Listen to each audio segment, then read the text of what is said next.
Okay, so current account deficits. What is a current account deficit? Now, I know that this has already been stated by like every other presentation and ours, but it's a key concept, so I'll just go through it one more time. A current account deficit is just basically when the total exports of a country are less than the total imports of a country, which means that they export less goods than they take in.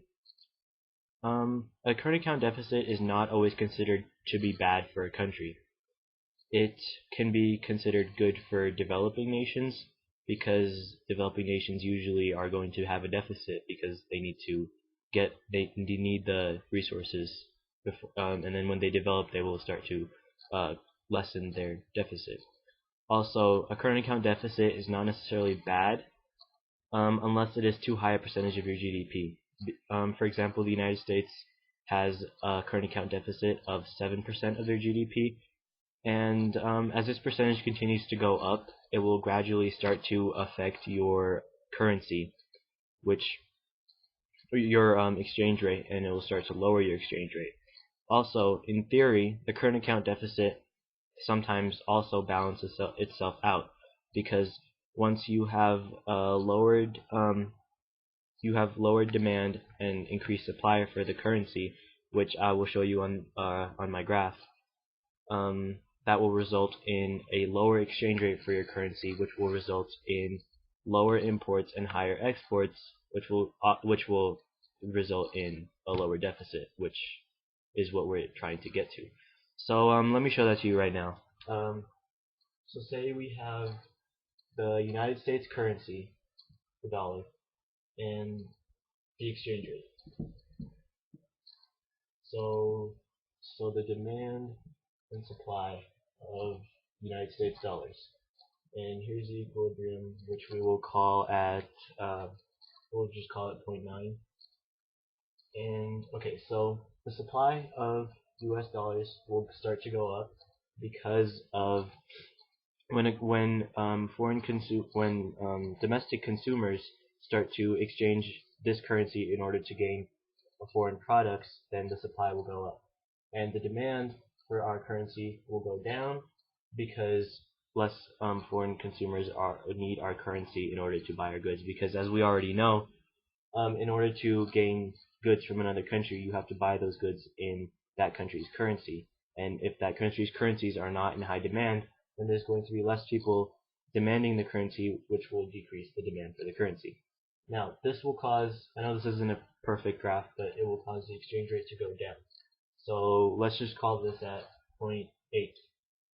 Now, when the exchange rate goes down for a currency from zero point 0.9 to zero point 0.8, the exports of that country will go up because more foreign consumers are going to want our goods because they are cheaper now because we have a lower exchange rate. And also our imports are going to go down because our domestic consumers are going to buy more of our goods because we have a cheaper currency. So, and that in itself is going to decrease our current account deficit. So, in effect, the current account deficit can sometimes fix itself.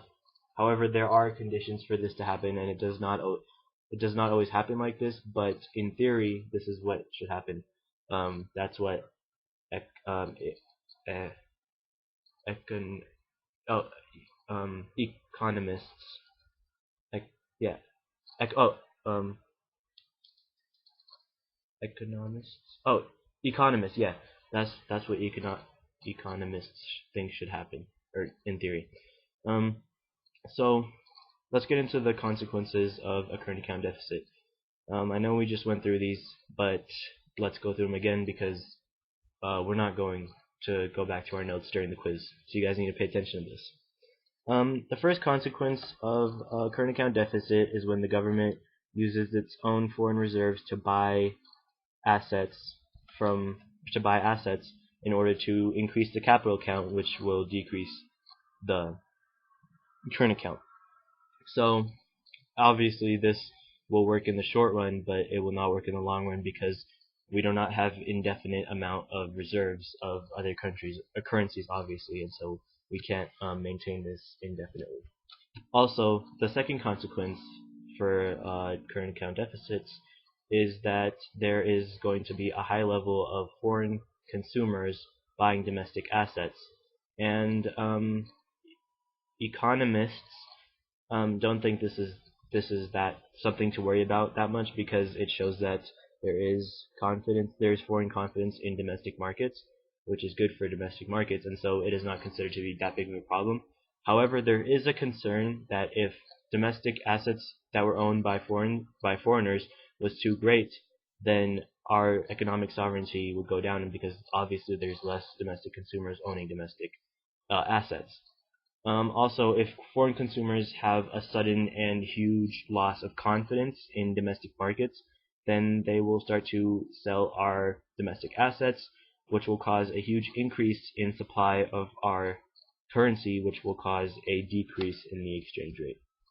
Now, the third and final consequence is when there is a high level of lending from foreigners, which, as we know, is bad because it causes high levels of interest rates, which are bad both long term and short run for a country's economy.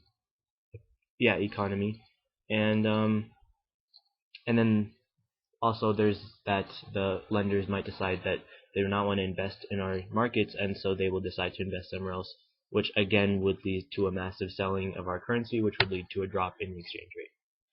So yeah, that's current account deficits for you. So I know I did a good job.